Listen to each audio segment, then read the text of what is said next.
that would eventually lead to the outpouring of grace that would lead me out of Planned Parenthood. So in December of 2010, no accident that I stumbled on Catholic radio during the season of Advent, right? And so, get my water. So during the season of Advent, that's where God first planted the seed, and I didn't realize it then. It's a season of conversion, right? And so, I first heard on the commercial that women had called in to talk about their past abortions. And it really struck me because that was the first time I'd ever heard Christian women who were telling stories about their abortions. I didn't realize that Christian women had abortions, right? I thought it was like just non-believers. And so that struck me first. And so over the course of the next several weeks, I was listening to Catholic radio to and from my way to work. And it was through Catholic radio that I heard the advertisement that a vigil was going to be outside of my facility called 40 Days for Life. And I thought, wow, that's interesting. I wonder what they're going to do outside of my facility. We don't even perform abortions here, right? And so, I thought about it, and every time I drove into work and heard, this advertisement about 40 Days for Life, through that time, until the kickoff of the campaign, God started to really tug at my heart. And, again, there's so many details in how, God started tugging at my heart. Toledo. We don't give a fuck about what you have to say. Go back to the Lone Star State. Of the vigil, I had decided that I wanted to go out and ask for prayers. Now, at this point, I still hadn't been converted on really the issue or my role that I had in partaking in abortions. I hadn't really given it that much thought, but I had decided at that point that I didn't want to work for Planned Parenthood anymore. So on the third day of the campaign, everybody had left for the day, and there was this one woman standing on the sidewalk. And I looked at her through the big open glass, and I thought, I wonder if that's one of those 40 Days for Life people, right? And so everybody was gone, so I didn't feel threatened to go out and reach out because no one from the inside was going to see me do it, right? And so as I walked out, this one woman, she looked at me from across the side of the parking lot, and she waved at me, and she smiled. And it was the first encounter that I had with quote-unquote protesters that made me feel like a human being. Like she saw me with dignity, as opposed to somebody who was an enemy to her, right? And so she waved and she smiled at me, and I thought I was going to go over and ask for prayers, but I chickened out. So I jumped in my car and I drove off, and I got about a block and a half away when I realized that I'd forgotten the deposit, and I had to turn around and go back. And so when I went back, I didn't want to look at her again because I knew she was going to smile and wave at me again. And so I walked out, and I tried not to look at her, and then I did, and she smiled and she waved. And I smiled and waved back. And in that moment, there was something that pushed me to go walk to her. And I can only describe it as spiritual because it was not coming from me. And so as I approached her, her eyes were wide as saucers because, as you can imagine, she probably thought, what is this woman about to say to me? And I introduced myself, and I said, I just want to know if you're praying for me. Well, it turned out that woman was not part of 40 Days for Life vigil. I found out later that this woman had never prayed in front of the abortion facility, the Planned Parenthood, anywhere, ever. And that day, God had put it on her heart to go out and pray. And it turns out, had she not been there, no one would have been there. Because during that hour, Jerry Brundage, who led that campaign, was caught up late at work. So he showed up like 15 or 20 minutes, or maybe even later. And that woman was almost like this intercessor who was there to hold his place. And so when he approached, he had, came over to me and he introduced himself and we began talking. And the rest is history. No, I'm kidding. No, so we began talking. And he said, Ramona, would you be okay with me sharing this with the rest of the volunteers, with the national team? And I said, well, yeah, of course, because in my mind I'm thinking, well, the more the prayers, the better, right? And what I was praying for was to find another job. I wasn't praying necessarily for myself or really recognizing the role that I had in defending the unborn, right? So I thought the fact that I was personally against abortion was okay. That made me okay with God. So it's like this moral relativism, right? But over the course of the 40 days, honestly, it was like the floodgates of grace opened up. From the prayers and the fasting and the public witness and outreach that came not only from the volunteers and from Jared, but also from the national team who had reached out to me. And so I was just like feeling so brand new in a way that I had never felt before. I mean, as you can imagine, working inside of these places, it's a very dark place, spiritually speaking. And no one's happy inside there. All your coworkers, everyone you work with, they're all negative. They always have drama in their lives. And there was no joy. It was dark. And I was caught up in that. But for these 40 days, I mean, it was like the first time I ever felt hope where I didn't feel hope before. So, what no one knew that was behind the scenes, I returned to Mass. I'd gone to confession. I returned to Mass. I was praying the rosary for 40 days. There was all these things that God was doing behind the scenes that no one out on the sidewalk knew about, right? But I can tell you, without a shadow of a doubt, that had it not been for those prayers and the grace that was poured out because of those prayers, I don't think my conversion would have happened so quickly. Because it can only be explained by a divine revelation, right? So at the end of those 40 days, I thought, oh, you know, I'm going to have this new job. I'm going to walk out of here. They're going to pray me out. And it so happened that I didn't have another job. But I couldn't quit my job without another one to turn to because we had just bought a house. We had a family to feed. We had bills to pay, and my income supplemented my husband's income. And so I thought, Lord, you know, I can't just up and quit without something in place, right? Like a safety net. And so at the end of the campaign, I remember going to Easter Sunday Mass, came back to work on Tuesday, because we only work 3 days a week, Tuesday, Wednesdays, and Fridays. And on the third day, so after I'd gone to Mass that Sunday, Easter Mass, I came back to work on Tuesday. And when I left work that day, I remember feeling very sad because there was no longer anybody out on the sidewalk. The campaign was over and no one was there to pray for me. Now, I was still in touch with everybody from national team who was supporting me, but the prayer volunteers were not there anymore. And I felt abandoned. And I remember driving home that day, and it was the first time that I drove home in silence. Normally I was listening to Catholic radio to and from work. And I remember pulling into my driveway and turning off the ignition, and I paused for a moment after having had this long conversation with God and kind of wagging my finger at him, saying, Lord, you know, you've opened my eyes to all these things. There's these people who've been praying for me, like I'm going back to Mass, I'm doing all the things that you're wanting of me. Why am I still here? Why aren't you helping me, right? And so I remember flipping on the radio. And at that very exact moment, this elderly gentleman who called in, and he was talking about all the years that he had spent in front of his local abortion facility praying. And the radio host said something to him that forever changed my life. She said, thank you, good sir, for all that you do for the unborn. Thank you for being a witness. Because you know, at the end of our lives, we're all going to stand before God. And he's going to ask you, did you know about abortion? Did you know that babies were being ripped from their mother's wombs limb by limb at the rate of over 3,000 a day? And then he's going to ask you, what did you do? And in that moment, I felt like a dagger had pierced my heart. Because it was the first time that I realized that I had blood on my hands. That I had innocent blood on my hands. And it didn't matter that I didn't work physically in an abortion facility. But rather, I had blood on my hands because I told them where to end the lives of their unborn babies.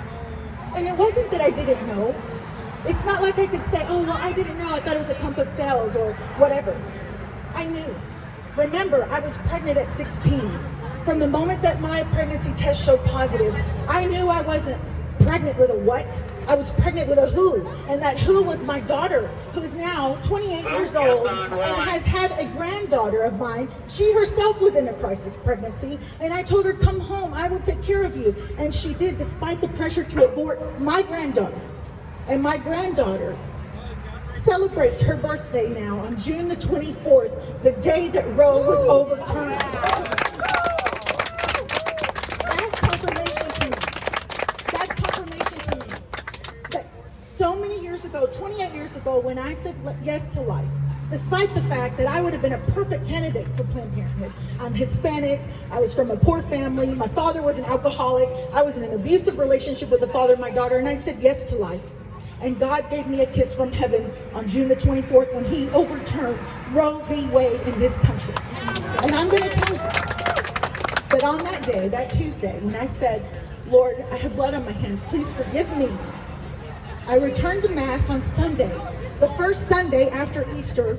If you're Catholic, what is it? Divine Mercy Sunday. May the 1st of 2011. May the 1st, 2011, I'm sitting in Mass with my family. Not only was it Divine Mercy Sunday, it was the beatification date of St. John Paul II, and it was the feast day of St. Joseph the Worker. And during the consecration of the host, I heard Jesus say very clearly to me, Ramona, have faith in me, I forgive you. And that was my sign that I needed to take a leap of faith and quit my job. On May the 6th, 2011, I walked out of Planned Parenthood, and little did I know that 3 months later, that facility shut down permanently. Praise be to God. What I experienced was a true miracle. And it is a result of our prayer and our faithfulness. Jerry Brundage was one man. He chickened out 2 times to lead that campaign. 2 times he chickened out. And that time he said yes. And look at what God did with his faithfulness. Look at what God did with his courage. Look at what God did. I am eternally grateful because of my conversion. My conversion is eternal. And it wasn't, if it was not for people like Jerry, if it was not for people like you, who brave all of this nonsense, who come out here, who accept the persecution in the name of Christ, who come out here to be a witness for life, for the women who are in crisis, I wouldn't be here. I am here today because of you. I am here today because of your courage to say yes, to participate in these 40 days. This is the largest 40 Days for Life campaign. Every campaign, it gets bigger and bigger and bigger. 681 cities across the globe, and we are growing internationally at a rate that is incredible. It just blows my mind. And the fact that we are growing in the United States despite being in a post-Roe era tells me that the people of Christ are fed up. And we are fed up, and we are ready to answer that call because we've been complacent for far too long. We cannot be complacent for 50 more years. We have to act, and we have to act now because the battle has now gone back to the states. And I'm here to encourage you and to tell you that this battle cannot be won without you. And it is not won without prayer and fasting. Without God, nothing matters. Without God, none of our efforts bear fruit. It is founded on prayer. And that's why we have seen over 23,000 babies spared from abortion as a result of 40 days. We've seen 251 workers who have converted and left their work from the abortion industry, myself included. I'm like in that first 30 numbers, right? Like the first 30 something. I don't even know keep count at the time. And now we're at 251 workers who have left the abortion industry as a result. And over 180 clinics that have shut down permanently during or after a vigil. Our faith, our prayers, they move mountains. And all God is asking you to do is say yes. So today, I call each and every one of you to action. Kevin is our leader. Kevin has the sign-up sheet.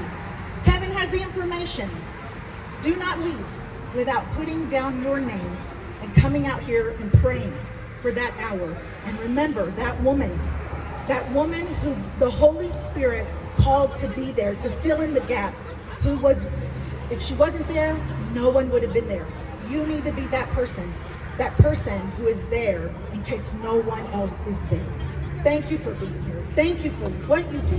Thank you for standing up and defending life, because it's all that matters. Without life, what else matters? Thank you, and God bless you so much.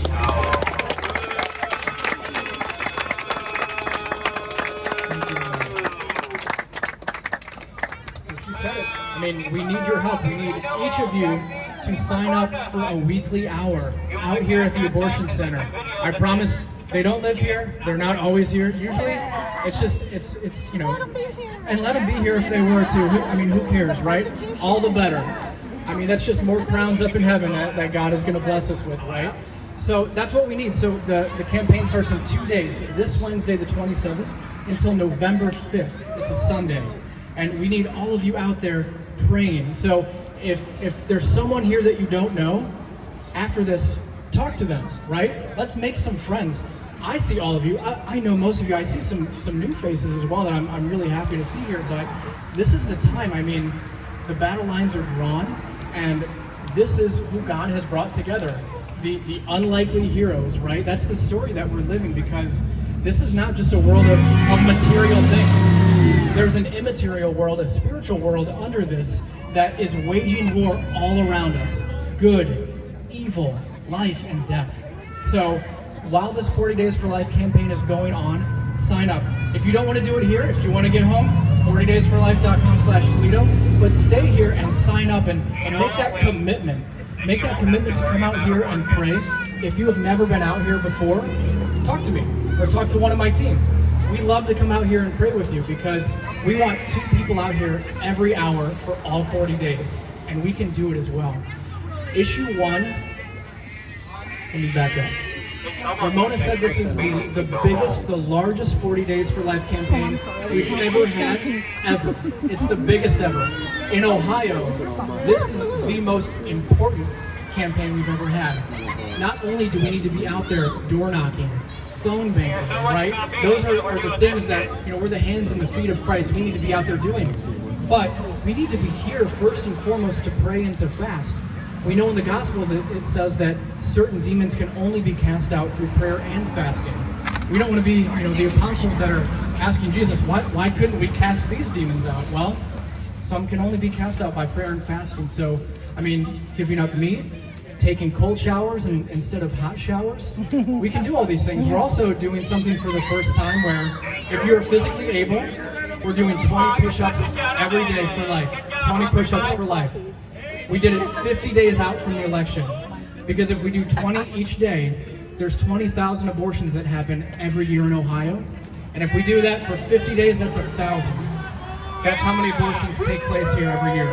1,000 lives are lost here at this dark, dreary, overgrown, weed-infested abortion center.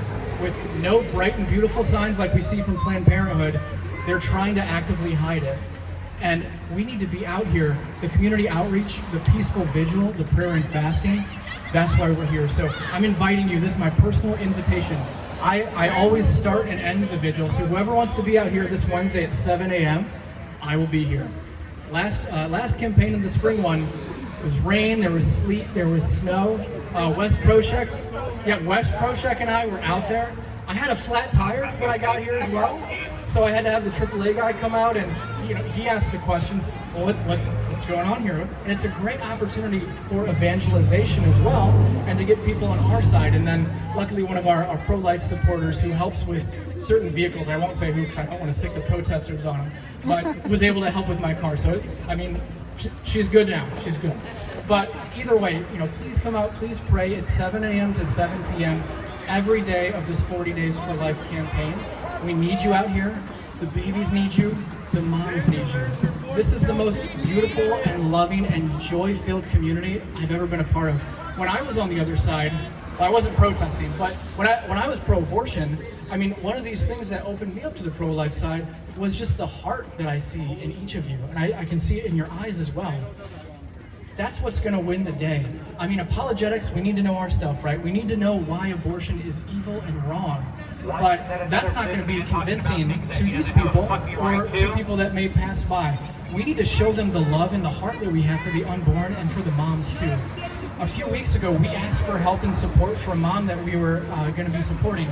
She had an appointment here for 11 a.m. We delivered food to her at that same time, and because of that, she wasn't here to be at her abortion appointment, and now she's 11 weeks along, right? So ostensibly, a life has been saved, and I mean, praise God, now we're walking with her, and now I have a meeting with a different mom that needed some help just tomorrow as well. So this is the true help, the love that the pro-life community has for moms, for women, for families, for babies, for dads.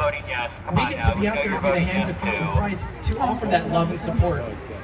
No love, no support is offered from them. You can see that in the rhetoric. If they had a loving heart, they would be saying, hey, let's have a conversation. I'd love to hear your point of view. That's us. That's what we're trying to do. So let's be those hands and feet of Christ. Let's be out here every hour of the 40 Days for Life to let people know that we are not only here to pray to end abortion, to fast as well, but that we have another way, to put on different goggles, Christian goggles, so that we can say that Jesus is here. He came and died for all of us. We all fall short of the glory of God, but we can walk together with Him, and if we marry ourselves to His cross that He was nailed to, then in some small way we can be partakers of that same glory. And now I pontificated too much. I love the community so much. So God bless you. Thank you for being here. I want to invite a couple more people up to end us in song and in prayer. So if I can invite Veronica LaGuire up to lead us in song. I was wondering who the famous Veronica was. They know her well. Amazing grace,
praise